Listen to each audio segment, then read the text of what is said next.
नमस्कार दोस्तों, एक बार फिर आप लोगों का study with DK Dilip online YouTube channel पर स्वागत है। आज हम लोग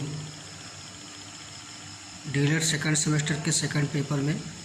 प्रारंभिक शिक्षा के नवीन प्रयास में प्राथमिक शिक्षा के लिए सुधार किए गए जो योजनाएं थी उन पर चर्चा कर रहे हैं। इनमें हमने जो है पिछले वीडियो में कस्तूरबा गांधी बालिका आवासीय विद्यालय के बारे में जो है पढ़ा था, जाना था, जो कहीं न कहीं महिलाओं की शिक्षा व्यवस्था में सुधार करने के लिए, उनके शैक्षिक गुणवत्ता में सुधार करने के लिए किया गया था। जो बालिकाएं विद्यालय तक नहीं पहुंच पा रही थी किन्हीं कारणों या जहां पर विद्यालयों की असुविधाएं थी, ऐसे क्षेत्रों में बालिकाओं को उनके शैक्षिक गुणवत्ता में सुधार, उनके शैक्षिक उन्नयन के लिए कार्यक्रम चलाए गए। और इसके अलावा सर्व शिक्षा अभियान के अंतर्गत एक और कार्यक्रम चलाया गया जो महिलाओं को शैक्षिक गुणवत्ता बढ़ाने के लिए प्राथमिक लेवल और उच्च प्राथमिक लेवल पर किया गया। तो आइए इसमें हम देखते हैं कि इस कार्यक्रम या इस योजना के द्वारा क्या क्या सुधार किए गए, क्योंकि प्राथमिक शिक्षा में लगातार जो भी समस्याएं सामने आ रही थी, मानव संसाधन विकास मंत्रालय के द्वारा जो सर्वे कराया गया उसमें यह बात सामने आती है कि इतने प्रयासों के बाद भी बालिकाओं का विद्यालयों से दूरी बनी हुई है, और अगर वह विद्यालय तक पहुंच रहे हैं तो उन्हें नामांकन करा ले रहे हैं, लेकिन उनकी उपस्थिति लगातार नहीं रह रही है, या तो फिर वह बीच में ही विद्यालय को ड्रॉप आउट कर दे रहे हैं, अर्थात छोड़कर चले जा रहे हैं। तो इन सारे समस्याओं को दूर करने के लिए सर्व शिक्षा अभियान के अंतर्गत जो वंचित बालक थे, साधन विहीन बालिकाएं थीं, उनके शिक्षा संबंधी योजना के लिए एक राष्ट्रीय कार्यक्रम चलाया गया जिसका नाम था NPEGEL, अर्थात जो बालिकाएं हैं उनके लिए एक राष्ट्रीय कार्यक्रम अपनाया जाए जो प्राथमिक स्तर पर हो और उनके बालिका शिक्षा को जो है बालिका शिक्षा व्यवस्था को अधिक सुदृढ़ किया जाए। तो आइए देखते हैं कि NPEGEL का मोटा परिचय और क्यों यह लाया गया, इसके उद्देश्य क्या थे, इनमें कौन कौन से ऐसे घटक हैं और क्या ऐसी विशेष बातें हैं जो इस योजना को चलाने के लिए प्रारंभ किए गए।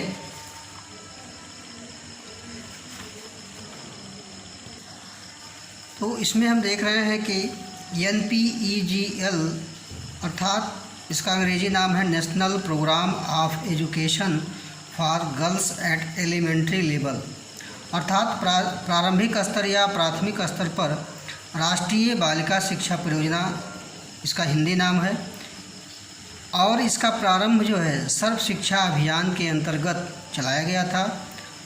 और यह ऐसे बच्चों के लिए था जो अपवंचित थे, साधन विहीन थे, और उन्हें शिक्षा की विशेष आवश्यकताओं के लिए अतिरिक्त सुविधाएं जो उपलब्ध करानी थी वह न्याय पंचायतवार स्तर पर योजना बनाकर उनके उपस्थिति में, उनके ठहराव में और उनके प्राथमिक शिक्षा की पूर्णता सुनिश्चित कराई जाने के लिए की गई थी। और यह इसलिए किया गया क्योंकि HRD मिनिस्टर के द्वारा सर्वेक्षण कराए गए और उस सर्वेक्षण के आधार पर यह बात सामने आई कि कई प्रयासों के बाद भी बालिकाओं की विद्यालयों से जुड़ाव नहीं है, और यदि है भी नामांकन तो उनमें उपस्थिति में नियमितता नहीं है, या फिर बीच में विद्यालय छोड़कर चले भी गए हैं। इसलिए इस योजना को क्रियान्वित किया गया। अब देखते हैं कि इसमें जो है इसकी आवश्यकता क्यों पड़ी। तो आवश्यकता इसलिए पड़ी कि समाज के जो बच्चियां हैं, लड़कियां हैं, बालिकाएं हैं, उनमें समाज को या समुदाय को जागरूक करने के लिए, उनके शिक्षा के प्रति संवेदनशील बनाने के लिए, जागरूक करने के लिए किया गया था। अर्थात जो समाज की लड़कियों की शिक्षा है उसको जागरूक बनाने के लिए किया गया था। दूसरा है कि प्राथमिक और उच्च प्राथमिक विद्यालय के शिक्षकों को बालिका शिक्षा के उन्नयन हेतु प्रशिक्षण देने की बात की गई, तो इसलिए भी किया गया। तीसरा है नामांकन व ठहराव में बढ़ोतरी के लिए 3 से 6 वर्ष के बच्चों को चाइल्ड केयर सेंटर के रूप में उन्हें जो है सिखाया पढ़ाया जाए, उनका ध्यान रखा जाए। तो एक ऐसे चाइल्ड केयर सेंटर की स्थापना विद्यालयों में किया जाए जो बच्चों के नामांकन व ठहराव में वृद्धि करे, और उनकी आयु सीमा 3 से 6 वर्ष रखी गई। ऐसे बच्चों को चाइल्ड केयर सेंटर के द्वारा जो है उनके नामांकन और ठहराव में वृद्धि करने की बात की गई। इसके अलावा अगर हम क्षेत्र की बात करें तो ऐसे विकास खंडों को शामिल किया गया था, ऐसे ब्लॉकों को शामिल किया गया था जहां पर महिला साक्षरता दर कम थी या शैक्षणिक रूप से वह पिछड़े ब्लॉक थे। अर्थात ऐसे विकासखंड, ऐसे ब्लॉक जहां पर महिला साक्षरता दर कम थी या पूरे ब्लॉक का ब्लॉक जो है शैक्षणिक रूप से पिछड़ा था। तो इसके बाद अगर हम देखें कि कम से कम 5% SC और ST की जनसंख्या वाले और 10% से कम SC ST की महिलाओं में साक्षरता दर वाले विकासखंडों को शामिल किया गया। तो इस प्रकार हम देख रहे हैं कि 5% अनुसूचित जनजाति जनसंख्या वाले और 10% से कम SC ST अर्थात अनुसूचित जात और अनुसूचित जनजाति की महिलाओं में जो साक्षरता दर है, ऐसे ब्लॉकों को लिया गया। और इसके अलावा चयनित शहरी बस्तियों को लिया गया, जो मलिन बस्तियां, झुग्गी झोपड़ियों में लोग निवास करते हैं, उनको लिया गया। और न्याय पंचायत स्तरीय बना करके, इनमें योजना बना करके इनके ठहराव व नामांकन में वृद्धि करने की बात की गई। तो इसके क्षेत्र थे, अर्थात मोटा रूप में यह देखते हैं कि ऐसे विकास खंडों को लिया गया जहां पर राष्ट्रीय औसत से महिला साक्षरता दर कम थी या पिछड़े ब्लॉक थे, वहां पर 5% से कम जनसंख्या वाले अनुसूचित जाति जनजातियों के बच्चे और 10% से कम महिलाओं में साक्षरता दर वाले ब्लॉकों को लिया गया। साथ साथ में चयनित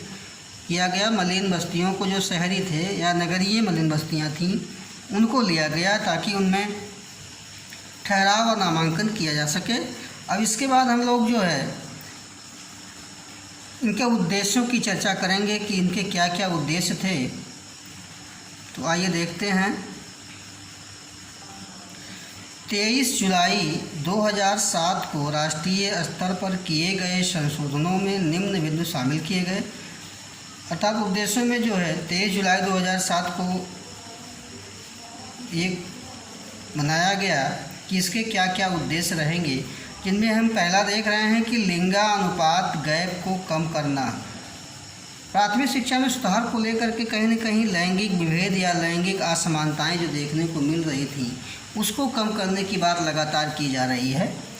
और इसके साथ साथ अगला है बालिकाओं का विद्यालयों में ठहराव बनाना। इसकी ही बात लगातार की जा रही है, चाहे वह बालक का हो चाहे बालिकाओं का हो। लेकिन इस प्रोग्राम में इस जो है NPEGEL में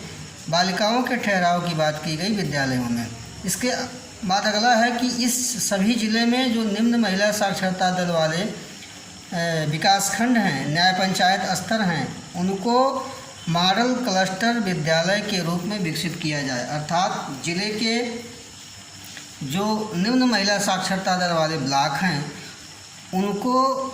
मॉडल क्लस्टर के रूप में वहाँ पर एक विद्यालय विकसित किया जाए, स्थापित किया जाए। और अगला है इसी से कि चयनित मॉडल क्लस्टर स्कूलों में 100% नामांकन, ठहराव, गुणवत्ता में सुधार के लिए विशेष प्रयास किए जाएंगे। तो इस प्रकार हम देख रहे हैं कि इसका जो विशेष बात है जो परीक्षाओं में आता है कि मॉडल क्लस्टर स्कूल किस योजना के अंतर्गत किया गया। तो हम देख रहे हैं कि NPEGEL योजना के अंतर्गत जो है मॉडल क्लस्टर स्कूल की बात की गई है। और इसके अलावा अगर हम अगले उद्देश्य को देखें तो रेमेडियल कैंप का संचालन किया जाए। इसका उद्देश्य रखा गया कि एक रेमेडियल कैंप बनाया जाए जो छात्राओं को चिन्हित करके उनके विषय कमज़ोर को सुधारा जाए, उनके उपचार किया जाए। कोई बालिका गणित में कमज़ोर है या इंग्लिश में कमज़ोर है या साइंस में कमज़ोर है, तो ऐसे बालिकाओं का, ऐसे छात्राओं का मूल्यांकन करके उन्हें चिन्हित कर लिया जाए कि इस विषय में इसकी उपचार की ज़रूरत है, उसके सुधार की ज़रूरत है। तो रेमेडियल कैंप की बात की गई, अर्थात एक मुख्य बिंदु यह भी मिलता है कि रेमेडियल कैंप की बात कहाँ पर की गई है, तो इसमें की गई है। इसके बाद अगर हम अगला देखें तो शाला त्यागी बच्चों के लिए ग्रीष्मकालीन शिविर के माध्यम से शिक्षा की मुख्य धारा में जोड़ा जाए। अर्थात ऐसे बच्चे जो विद्यालयों को छोड़ दिए हैं, शाला त्यागी का मतलब हुआ जो पाठशाला में नहीं जा रहे हैं, ऐसे बच्चे, उनके लिए ग्रीष्मकालीन जो है एक शिविर मनाया जाए और उनको जो है शिक्षा या विद्यालय की मुख्य धारा में जोड़ा जाए, अर्थात उनकी रुचियों को जगाया जाए और उन्हें भी विद्यालय आने के लिए प्रेरित किया जाए। तो इसमें अगला है कि उन्हें कार्य अनुभव शिक्षा भी प्रदान की जाए और यह कार्य अनुभव शिक्षा प्रदान करने की बात उच्च प्राथमिक स्तर पर किया गया। तो कार्य अनुभव शिक्षा हो गई, रेमेडियल कैंप हो गया, ग्रीष्मकालीन शिविर हो गया, मॉडल क्लस्टर विद्यालय हो गए और लिंग अनुपात को कम करना हो गया। और इसके अलावा अगर हम अगला देखें तो असेवित क्षेत्रों या बस्तियों में शिक्षा से वंचित लड़कियों के लिए ब्रिज कोर्स कैंप द्वारा शिक्षित किया जाए। अर्थात एक ऐसे पुल का निर्माण किया जाए, ऐसे एक ब्रिज का निर्माण किया जाए जिनकी पढ़ाई छूट गई है, उनको उसी कक्षा में पिछली कक्षा को जो है जोड़ करके उनको जो है पढ़ाया जाए, अर्थात उन्हें उस कक्षा का भी ज्ञान एक पुल के माध्यम से प्राप्त करा करके उन्हें जो है उनके समय को बचाया जाए। ब्रिज का तात्पर्य यही है कि एक दूसरे कक्षाओं को जोड़ना या एक दूसरे चीज़ों को जोड़ना। जो असेवित क्षेत्र हैं, अर्थात जहाँ पर शिक्षा नहीं प्राप्त हो पा रही है, असेवित विद्यालय जहाँ पर सेवा नहीं मिल रही है विद्यालयों की किसी कारणवश, चाहे वह प्रशासनिक कमियाँ हों, चाहे वह सामाजिक कमियाँ हों, चाहे जिस क्षेत्र से कमियाँ हों, वो ऐसे बस्तियों में शिक्षा से जो वंचित लड़कियां हैं उनको जो है ब्रिज कोर्स कैंप के द्वारा शिक्षित किया जाए और इसके अलावा ओपन स्कूल के माध्यम से उच्च प्राथमिक स्तर पर शिक्षा दी जाए, अर्थात खुले विद्यालय के द्वारा भी शिक्षा प्रदान करने की बात करते हैं। तो इस प्रकार हम देख रहे हैं कि 23 जुलाई 2007 को कुछ ऐसे बिंदु बनाए गए जो लिंगानुपात के गैप को कम करने की बात किया जा रहा है, विद्यालय में ठहराव की बात कर रहा है, मॉडल क्लस्टर विद्यालय की स्थापना, मॉडल क्लस्टर स्कूलों में जो है 100% नामांकन ठहराव गुणवत्ता में सुधार के लिए किए जाएंगे। इसके अलावा रेमेडियल कैंप जो उपचार करेंगे, जिस विषय में बच्चा कमज़ोर होगा उसका उपचार किया जाएगा, उसे सुधारा जाएगा। और शाला त्यागी जो बच्चे हैं उनके लिए ग्रीष्मकालीन शिविर बनाए जाएंगे, कार्य अनुभव शिक्षा प्रदान की जाएगी और जहाँ पर यह सेवाएँ नहीं दी जा रही हैं विद्यालयों की, वहाँ पर ब्रिज कोर्स के द्वारा जो है उन्हें उस बच्चों को शिक्षित किया जाए। तो इस प्रकार हम देख रहे हैं कि NPTEL के द्वारा 2007-8 के रिपोर्ट के अनुसार इसमें 7,245 विद्यालयों को आदर्श क्लस्टर विद्यालय के रूप में सुदृढ़ करने की बात है। और इसके बाद अगला है कि प्रत्येक न्याय पंचायत में आदर्श क्लस्टर विद्यालय बनाया जाए और SC, ST, OBC अल्पसंख्यक बालिकाओं के जहां अधिक घनत्व है वहां पर ही विद्यालय स्थापित किए जाएं, अर्थात अनुसूचित जात, अनुसूचित जनजात, पिछड़ा वर्ग, अल्पसंख्यक वर्ग की जो बालिकाएं हैं जहां पर उनकी संख्या ज़्यादा है, उनका घनत्व ज़्यादा है, वहां पर विद्यालयों की स्थापना किया जाए।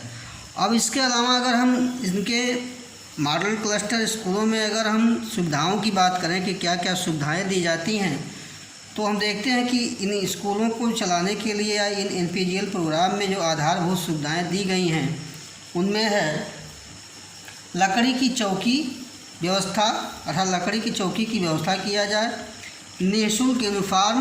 पुस्तकालयों की स्थापना, साइकिल व झूलों की व्यवस्था, निःशुल्क बैग, उपचारात्मक शिक्षा व्यवस्था,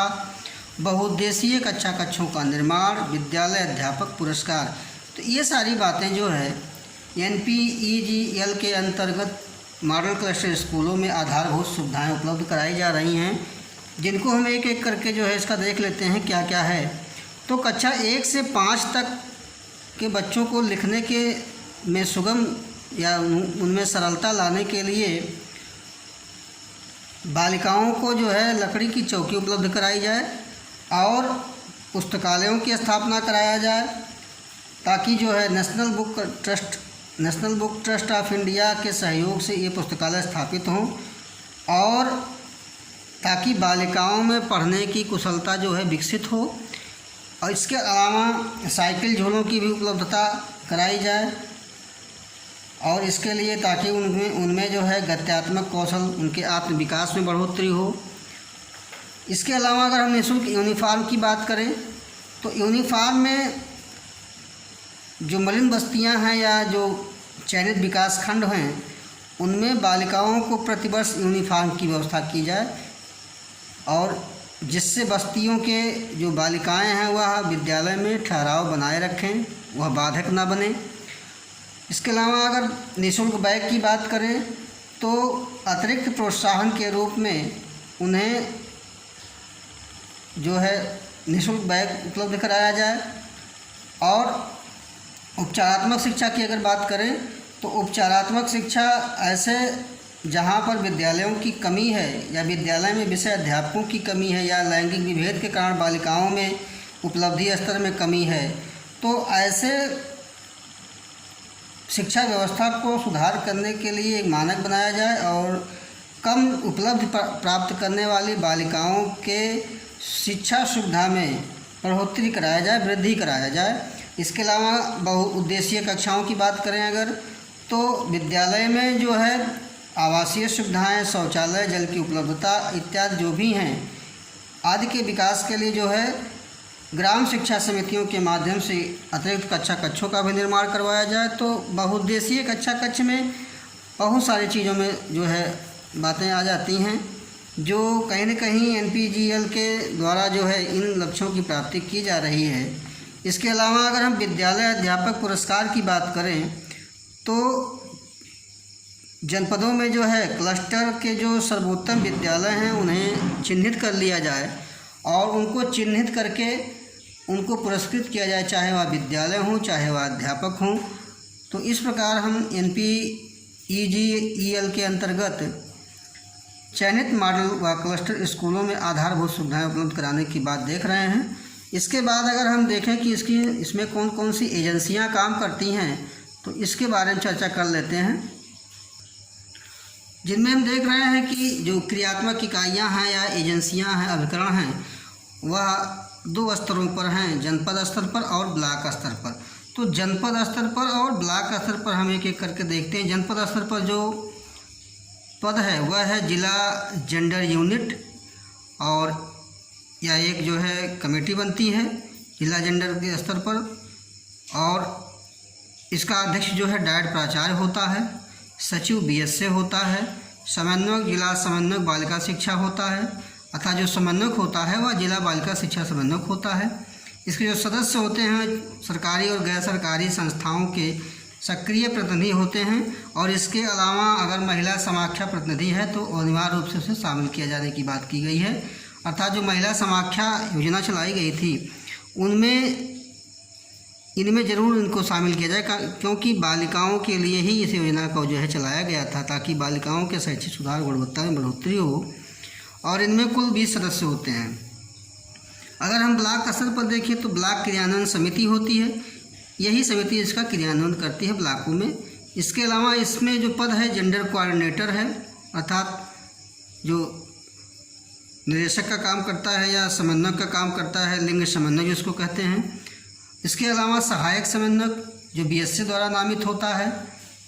इसके साथ काम करता है। और एक सदस्यों की बात करें तो इसमें सरकारी और गैर सरकारी संस्थाओं के प्रतिनिधि होते हैं। हाँ, जहाँ पर जो विकास खंड है, जिस ब्लॉक में समाख्या महिला समाख्या कार्यरत हैं, जो कार्य कर रहे हैं, उनके होने पर इनको भी शामिल किया जाए। अर्थात जिस ब्लॉक में महिला समाख्या कार्यरत हैं वहाँ इस क्रियान्वयन समिति में जो ब्लॉक क्रियान्वयन समिति है इसमें शामिल किया जाए। तो कहीं न कहीं जिले स्तर पर भी समाख्या के प्रतिनिधि रहेंगे और ब्लॉक स्तर पर भी समाख्या के प्रतिनिधि रहेंगे। और अगर हम बैठकों की बात करें तो जिला जेंडर यूनिट बैठक जो है प्रत्येक माह की 10 तारीख को होती है और ब्लॉक क्रियान्वयन समिति की बैठक प्रत्येक माह की 4 तारीख को होती है। और ग्राम स्तर पर अगर इसका क्रियान्वयन देखें तो ग्राम शिक्षा समिति के माध्यम से इसका जो है बैठक होता है, इसकी योजना चलाई जाती है। और इस योजना को MTA और PTA के साथ कराया जाता है, जो प्रत्येक माह के अंतिम सप्ताह में होता है। MTA का तात्पर्य है कि मातृ शिक्षक संघ अर्थात मदर टीचर एसोसिएशन, और PTA का तात्पर्य है पेरेंट्स टीचर एसोसिएशन अर्थात अभिभावक शिक्षक संघ। तो इन अभिभावक शिक्षक संघ और मातृ शिक्षक संघ के द्वारा प्रत्येक माह के अंतिम सप्ताह में इस जिला जेंडर यूनिट,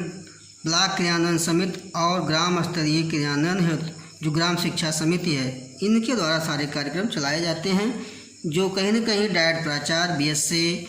या BSA द्वारा नामित पदाधिकारी, सरकारी और गैर सरकारी प्रतिनिधि और महिला समाख्या का जो योजना है उसके जो प्रतिनिधि हैं, वह सब मिल करके इस NPEGEL कार्यक्रम को या इस योजना को जो प्राथमिक स्तर पर बालिकाओं के लिए चलाया गया था, बालिकाओं के शैक्षिक गुणवत्ता में सुधार के लिए किया गया था, उनके विकास, उन्नयन, नामांकन, ठहराव और ड्रॉप आउट की समस्या को दूर करने के लिए, इन बालिकाओं की शिक्षा के विकास के लिए इस कार्यक्रम को चलाया गया था मोटी मोटा रूप में। हम देख लेते हैं कि क्या क्या इसमें मेन बातें थीं। तो देखते हैं कि सबसे पहली बात यह है कि यह जो है सर्व शिक्षा अभियान के अंतर्गत चलाया गया। साधन विहीन बालिकाओं की शिक्षा